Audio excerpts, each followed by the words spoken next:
নারায়ে তাকবীর আল্লাহু আকবার, এটা আমরা জানি বাংলাদেশ একটি নিষিদ্ধ দল, যেগুলো জামাত ইসলামী। বিপ্লব কুমার সরকার, পৃথিবীতে খারাপের এমন কোন সংজ্ঞা নেই যা দিয়ে এই বিপ্লব 100% নির্দেশ যেটি রয়েছে যে একেবারে সুষ্ঠু এবং নিরপেক্ষ তদন্ত করা হবে। আসসালামু আলাইকুম দর্শক, সবাই কেমন আছেন? আশা করি অনেক অনেক ভালো আছেন। সুপ্রিয় দর্শক শ্রোতা, শুরু থেকে বিপ্লব কুমার রায়, পুলিশ কমিশনার বিপ্লব কুমার রায়ের দুইটি ভিডিও ক্লিপ দেখেছেন।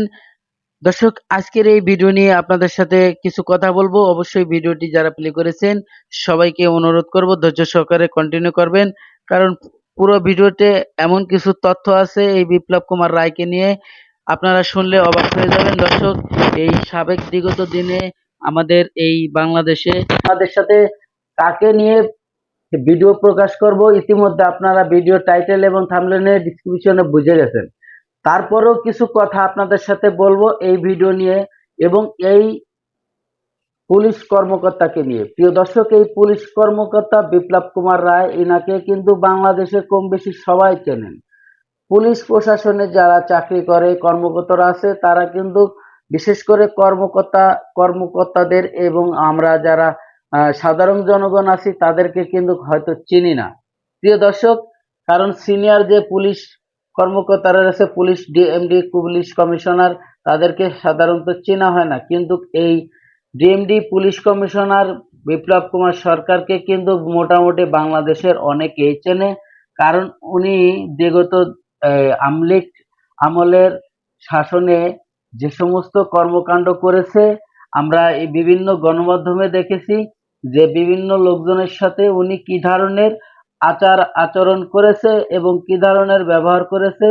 রাজনীতি যে নেতারা ছিল, সাবেক বিরোধী দলের যে নেতারা ছিল তাদেরকে নিয়ে, এবং এমন কিছু উস্কানিমূলক যোগ্য কথাবার্তা এই বিপ্লব কুমার সরকার বিগত দিনে বলে আসছে, যার জন্য সে একটি বাংলাদেশের সাধারণ জনগণের মধ্যে একটি আলোড়ন সৃষ্টিকর্তা এবং সৃষ্টি করেছে, যার জন্য তাকে বিভিন্ন গণমাধ্যমে প্রচার বেশি হওয়ার কারণে তাকে চেনে। কিন্তু এই বিপ্লব কুমার সরকার এখন কোথায়? সাধারণ মানুষের প্রশ্ন, উনি কোথায় এখন? আসলে বিপ্লব কুমার সরকার, যা বর্তমান যে আমাদের অন্তর্বর্তীকালের সরকার ডক্টর মোহাম্মদ ইউনূস স্যার, উনি যখন এই দেশের ভার নিছে, উনি যখন এই দেশের সংসদের প্রতিনিধি হিসাবে, দেশের প্রতিনিধি হিসাবে উনি সরকার গঠন করেছে এবং উপদেষ্টা, তখন কিন্তু সবাইকে বলেছিল, যারা বিভিন্ন বাহিনীতে আছে সকল বাহিনীর সবাইকে কাজে এবং চাকরিতে যোগদান করার জন্য অনুরোধ করছিল। কিন্তু কিছু সংখ্যক অফিসাররা এখন পর্যন্ত যোগ দেয় নাই।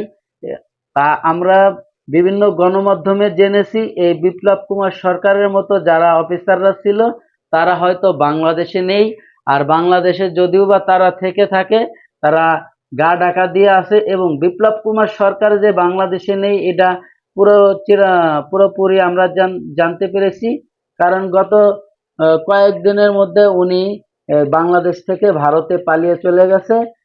তো এইরকম একটি গণমাধ্যমে একটি সংবাদ প্রচার হয়েছে, কিন্তু সাধারণ মানুষ তো উনাকে খুঁজছে। কেন খুঁজছে?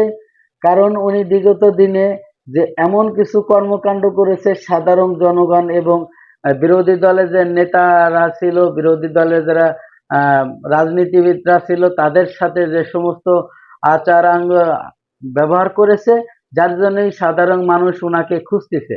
তা চলুন আমরা ভিডিও ক্লিপটা দেখি যে বিপ্লব কুমার সরকারকে নিয়ে মানুষ কি বলতেছে এবং বিপ্লব কুমার সরকার কি এমন কথা বলেছিল যে মানুষ তার উপরে এখন এত ক্ষিপ্ত। তো চলুন আমরা সেই গুরুত্বপূর্ণ ভিডিওটি দেখি। দর্শক, গুরুত্বপূর্ণ ভিডিওতে দেখার আগে ছোট্ট একটি রিকোয়েস্ট করব, আপনি যদি আমার চ্যানেলে নতুন বন্ধু হয়ে থাকেন, ভালো লাগলে চ্যানেলটিকে সাবস্ক্রাইব করে রাখবেন, ভিডিওটি লাইক করবেন, শেয়ার করবেন। তা চলুন আমরা সেই গুরুত্বপূর্ণ ভিডিওটি দেখি। যে নারায়ে তাকবীর আল্লাহু আকবার, এটা আমরা জানি বাংলাদেশ একটি নিষিদ্ধ দল, যেগুলো জামাত ইসলামী। বিপ্লব কুমার সরকার, পৃথিবীতে খারাপের এমন কোন সংজ্ঞা নেই যা দিয়ে এই বিপ্লব কুমারকে সংজ্ঞায়িত করা যাবে। বাংলাদেশে নারায়ে তাকবীর আল্লাহু আকবার স্লোগান দিলেই একসময় এই নাস্তিক বিপ্লব কুমার সরকার বলতো এরা স্বাধীনতা বিরোধী এবং বাংলাদেশের নিষিদ্ধ সংগঠন। বাংলাদেশে যারা নারায়ে তাকবীর আল্লাহু আকবার স্লোগান দিবে তারাই নিষিদ্ধ সংগঠন, এমনটাই বারংবার বলছেন বা তার কথায় উঠে এসেছে। তাই তো এই মুহূর্তে একটি কথা মনে পড়ে যায়। শহীদ আল্লামা দেলোয়ার হোসেন সাইদি বলেছিলেন, বাংলাদেশে এমন দিন আসবে ইঁদুরের গর্ত পাবে না তারা লুকাবার জন্য। আর এমনটাই হয়েছে। বোরকা পরে মেসেজে বাংলাদেশ থেকে পালিয়ে যেতে হয়েছে তাকে। সম্প্রতি রংপুর বিভাগের লালমনিরহাট পাটগ্রামের দহগ্রাম সীমান্ত দিয়ে অবৈধভাবে ভারতে পালিয়েছেন ঢাকা মেট্রোপলিটন পুলিশের ডিএমপি সাবেক যুগ্ম কমিশনার বিপ্লব কুমার সরকার। 1.5 লাখ টাকার বিনিময়ে সোমবার 9 সেপ্টেম্বর রাতে লালমনিরহাট পাটগ্রামের দহগ্রাম সীমান্ত দিয়ে